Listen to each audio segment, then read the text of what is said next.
I'm a 27-year-old male. I grew up in what looked like your typical upper-middle-class family in suburban Connecticut.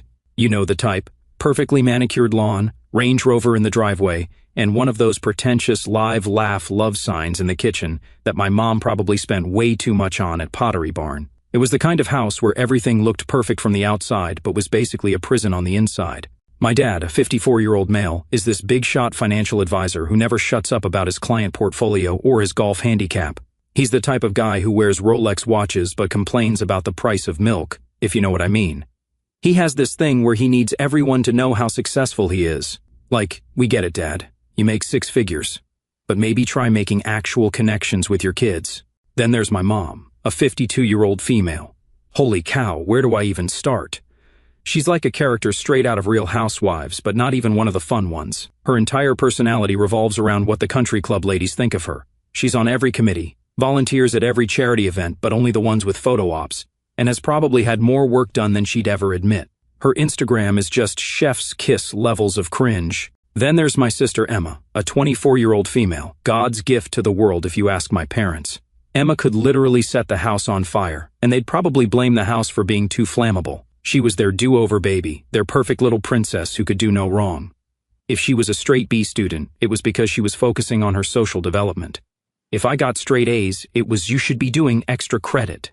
And then there's me, Thomas, or Tommy, or hey you, depending on whether my parents needed something from me or were trying to look good in front of company. I was the accident they never planned for. They've literally said this to my face at a family dinner, by the way. Real nice thing to tell your kid over pot roast. Fun fact, they named me Thomas because it was my mom's dad's name, and they thought maybe that would score them extra points in his will. Spoiler alert, it didn't work, and they're still bitter about it. Our house was this massive 5-bedroom McMansion in one of those neighborhoods where everyone's trying to outdo each other with their Christmas decorations. We had a home theater that nobody used, a formal dining room that only saw action when Mom hosted her book club, spoiler they never actually discussed the books. And one of those huge gourmet kitchens where the only thing that ever got cooked was my mom's microwaved lean cuisine. My room was technically the smallest bedroom, right next to the laundry room, because it's convenient since you do all the laundry anyway. Emma got the huge bedroom with the ensuite bathroom and the window seat because, obviously, she needed the space for her creative development or whatever nonsense excuse they came up with. The really messed up part? They weren't even trying to hide their favoritism, like, at all. They had this huge wall of family photos going up the main staircase. Want to guess how many had me in them? 3, and in one of them I'm literally just in the background of Emma's dance recital photo. Meanwhile, Emma had professional photo shoots done every year, spring photos, fall photos, Christmas cards, you name it. I remember this one time when I was maybe 12. I found this old photo album in the attic while I was cleaning, because of course I was cleaning the attic on a Saturday. While Emma was at her horse riding lessons, it was from before Emma was born. And there were actually a few baby photos of me. When I asked my mom about it, she just said, "Oh, we were still figuring out the whole parenting thing then," and took the album away. I never saw it again. The worst part wasn't even the obvious favoritism. It was the gaslighting.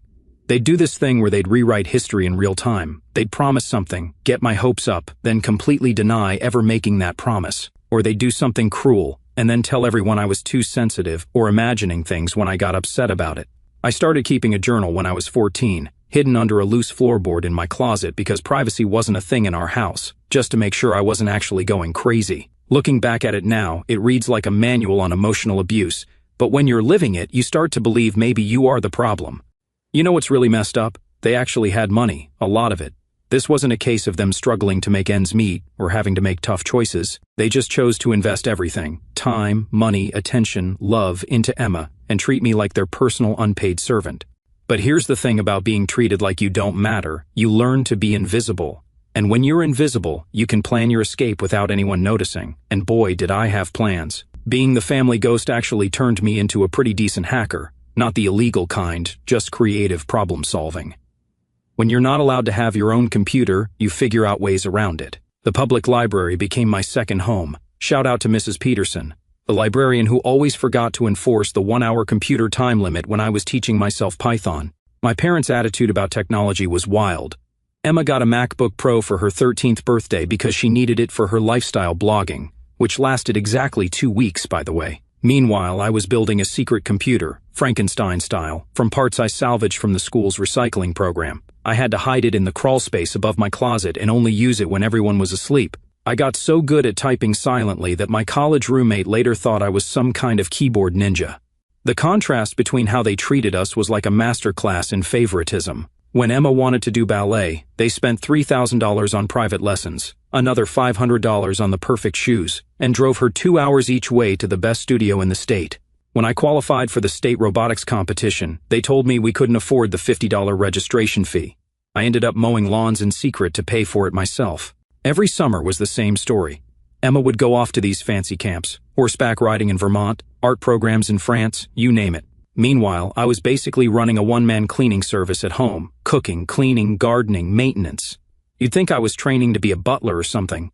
My dad's idea of father-son bonding was teaching me how to properly wax his precious BMW. The psychological warfare was next level, though. They had this way of making everything seem like it was for my own good.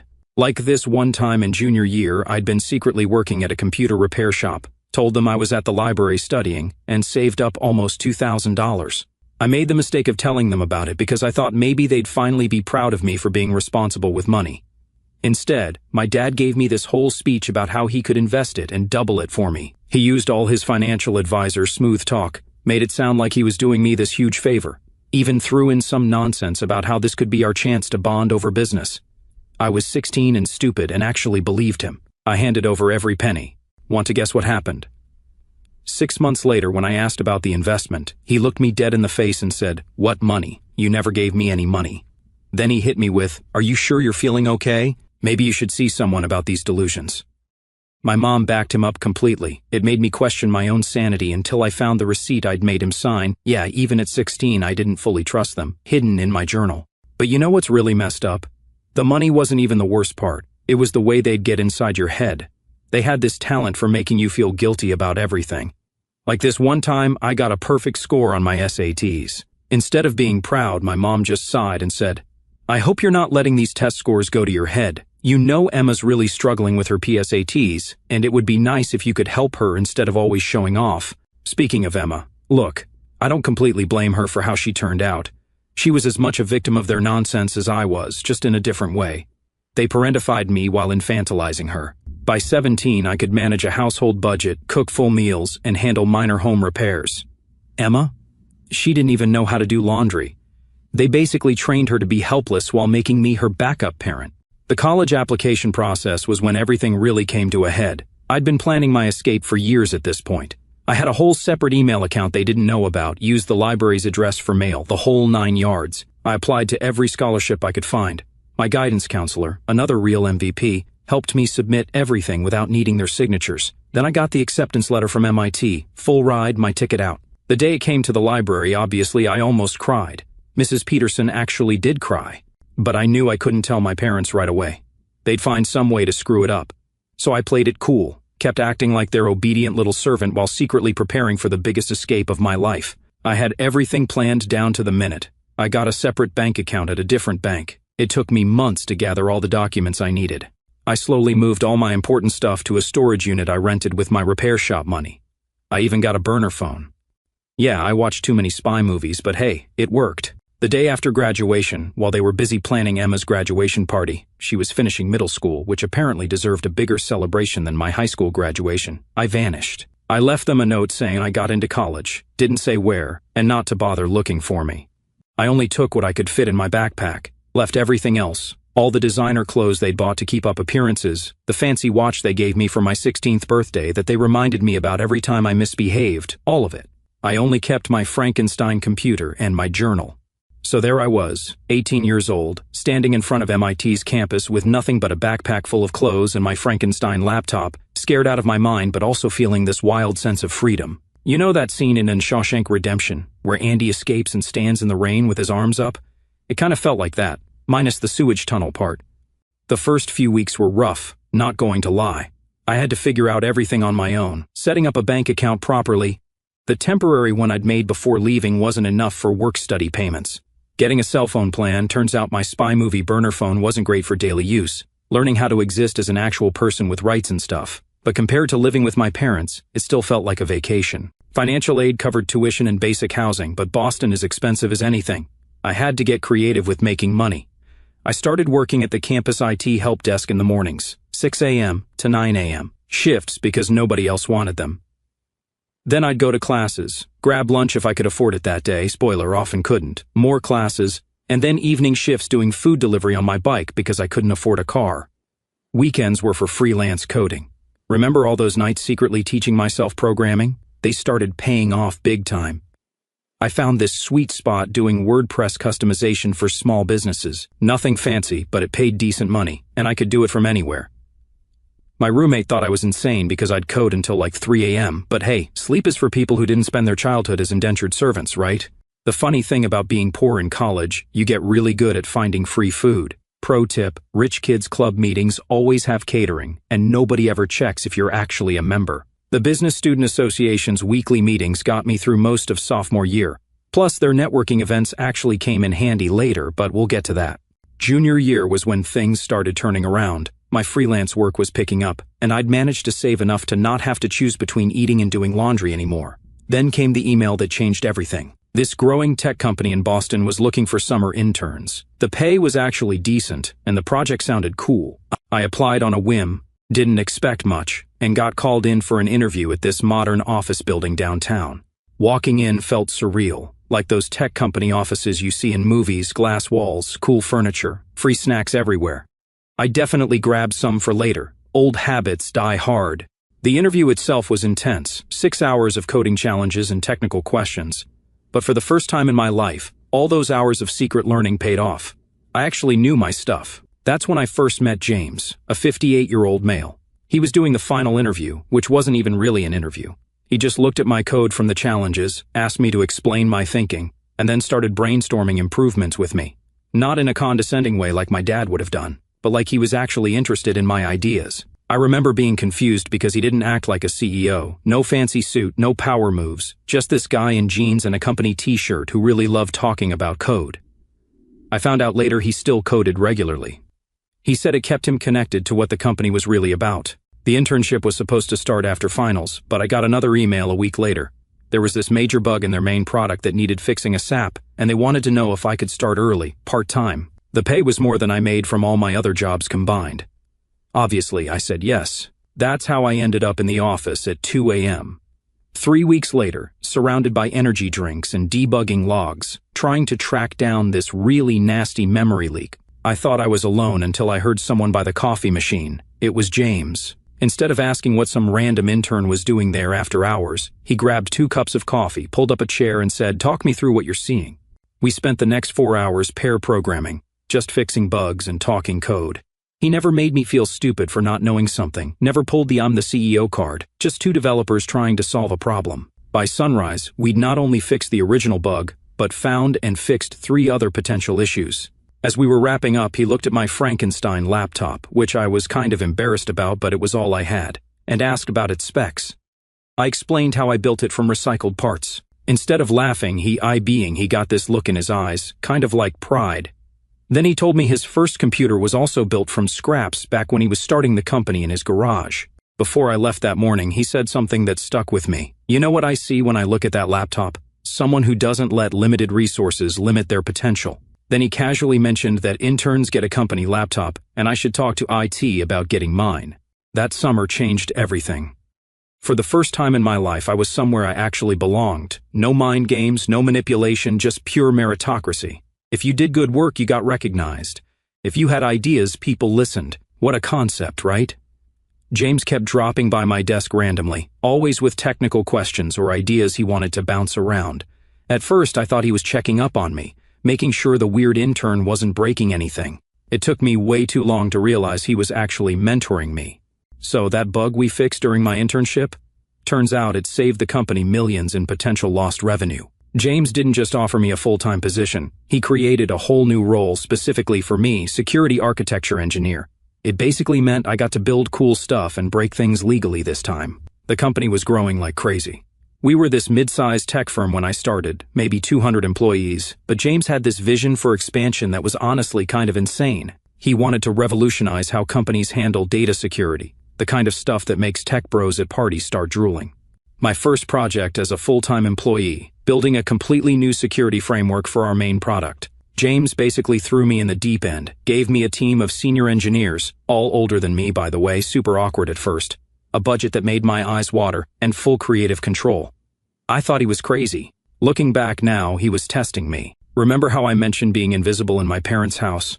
Those observation skills came in handy. I noticed things others missed, like how our biggest competitor had this tiny vulnerability in their API. I found it during a completely legal security audit, before anyone asks.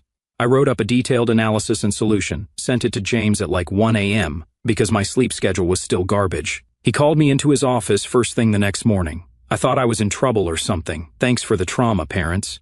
Instead, he asked me to present my findings to the board. Me, a 22-year-old baby dev, presenting to a room full of serious business people in suits. Talk about terrifying.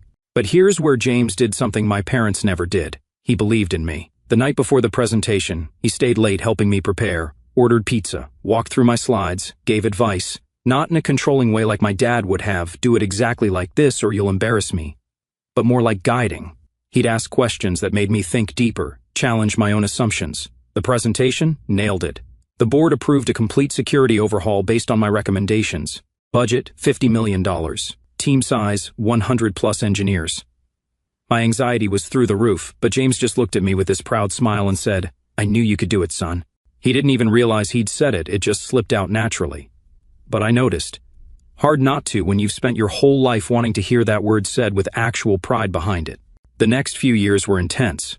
The security overhaul was just the beginning. James kept giving me more responsibility, first technical leadership roles, then actual management positions. By 24, I was heading our entire security division, had my own office, a company car, the whole deal. But the real growth wasn't in the titles or perks. It was in the small moments, like when James would stop by my office late at night. Yeah, my workaholic habits hadn't changed, just to chat about life. He'd share stories about building the company, mistakes he'd made, lessons learned. He started inviting me to his house for dinner, introduced me to his friends as my boy Thomas. I teared up the first time he did that, not going to lie. I found out he'd never married, never had kids. He said he was too focused on building the company. But the way he looked after his employees?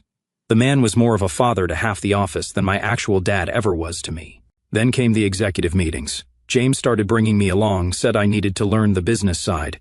At first, I just sat there taking notes, trying not to feel like an imposter. But he'd always ask my opinion, actually listen to my ideas. He started giving me more strategic projects, teaching me about the parts of running a company they don't cover in CS degrees. By 25, I was the youngest VP in company history, had a team of over 500 people, equity in the company, and an office with a view of the Boston skyline. The kind of success my dad always bragged about wanting for me but actively prevented me from achieving. The company's value hit $10 billion that year. We were in talks for international expansion, major partnerships, acquisition offers that James kept turning down. I was working insane hours but loving every minute. For the first time in my life, I was somewhere I could actually grow. James and I fell into this routine weekly dinner meetings that turned into just dinners. He'd tell me about his day, ask about mine, give advice about everything from code architecture to relationship troubles. It started feeling less like mentorship and more like family, the healthy kind, not the toxic mess I grew up with. Then, one day about 6 months ago, his assistant scheduled an urgent meeting, private, no agenda. Those were never good signs in corporate life. I thought maybe I'd screwed something up, or worse, maybe he was sick. Thanks, anxiety. You're the gift that keeps on giving. So picture this. It's a regular Tuesday morning. I'm in my office reviewing security protocols for our European expansion when James's assistant, Sarah, messages me. James needs to see you, 2 p.m., private meeting. Now, Sarah's been with the company forever, and she never schedules last-minute meetings without an agenda. My anxiety brain immediately went into overdrive. I spent the next 3 hours going through every possible scenario. Was I getting fired? Was James sick? Was the company being sold? Did they finally figure out I was just a kid playing pretend in a fancy suit? Hello, imposter syndrome, my old friend. By lunch, I'd convinced myself I was about to lose everything I'd built. 2 p.m. rolls around and I'm standing outside James's office like a kid sent to the principal's office. His assistant gives me this weird little smile. Looking back now, she totally knew what was coming and waves me in. James is sitting there, not at his desk but in the casual seating area where we usually have our brainstorming sessions. There's coffee, the good kind, not the office kitchen stuff, and those fancy cookies he knows I like. First red flag. James looks nervous. In 5 years, I'd never seen him nervous.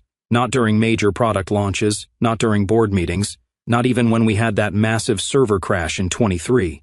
But there he was, fidgeting with his coffee cup like a rookie dev at their first code review.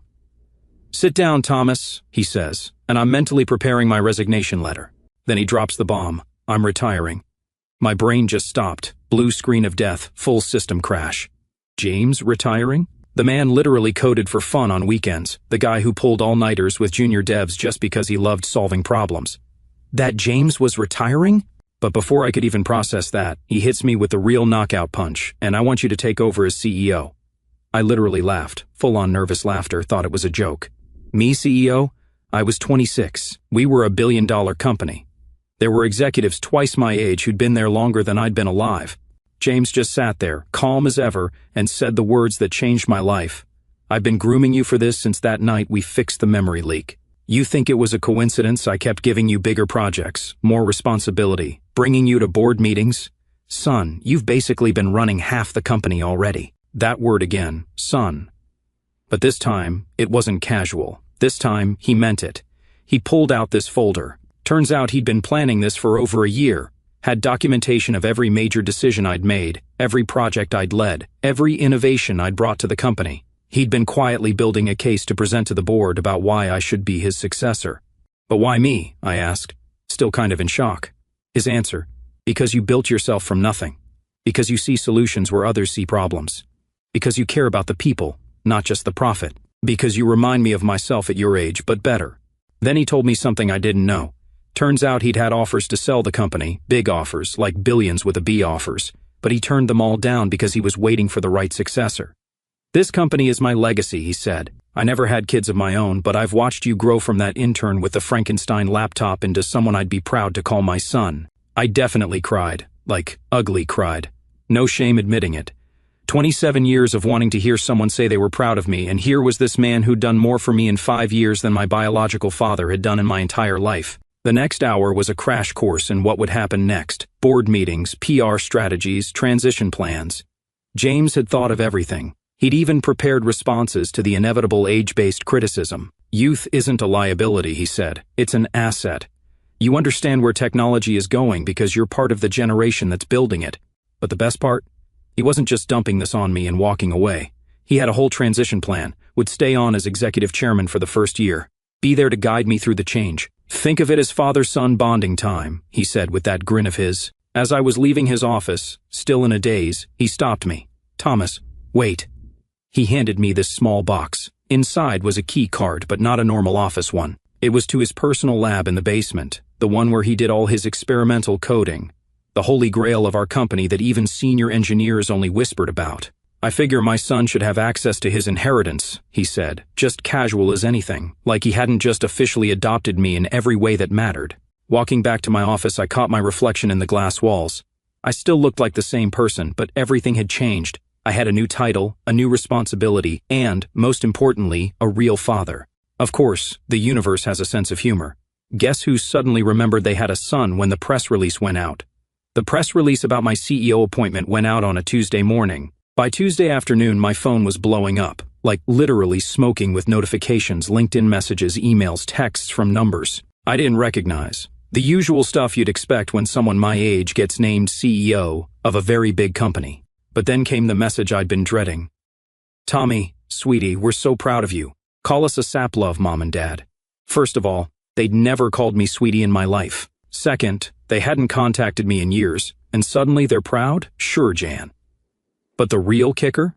They sent this message through Emma's Instagram because I had them blocked everywhere else. The girl hadn't spoken to me since I missed her precious wedding, but now she was playing Messenger. I ignored it, obviously, but oh boy, they were just getting started. Within 24 hours, every single relative I had suddenly remembered I existed. I got messages from aunts I hadn't seen since I was 12, cousins who'd sided with my parents years ago, even my mom's college roommate. Like, what? All of them saying the same thing. Family is everything. You should give them another chance, and my personal favorite, they've changed. Then came the emails. My dad, the financial genius, sent me this long message about how he'd been following my career stalking much, and how proud he was that I'd followed in his footsteps in the business world. Followed in his footsteps? My guy was out here managing other people's trust funds while I was building a tech empire, but okay. The best part, he included a business proposal. He actually had the audacity to pitch me investment opportunities. Said he could help manage my newfound wealth because family should stick together in financial matters. Translation, he found out I was worth more than him and wanted a piece of the pie. My mom's approach was more emotional manipulation. Shocking, I know. She sent this tearjerker about how she'd always believed in me lies and how she'd been protecting me by pushing me so hard more lies. She said she couldn't sleep at night knowing her baby boy was out there without his mother's guidance. I literally snorted coffee through my nose reading that one. But the real circus started when they showed up at our company's holiday party. I still don't know how they got in. Pretty sure they schmoozed their way past security by dropping my name. 1 minute, I'm chatting with our engineering team about the new AI project. The next minute, I hear my mom's voice cutting through the crowd. "Tommy, there's our successful boy." The whole room went quiet. Like horror movie quiet. My dad's there in what I'm pretty sure was a new suit. My mom's had what looked like fresh Botox, and they're both wearing these huge fake smiles that gave me instant flashbacks to every forced family photo ever. They started this whole performance about being my proud parents. My dad was telling anyone who'd listen about how he always encouraged my interest in computers.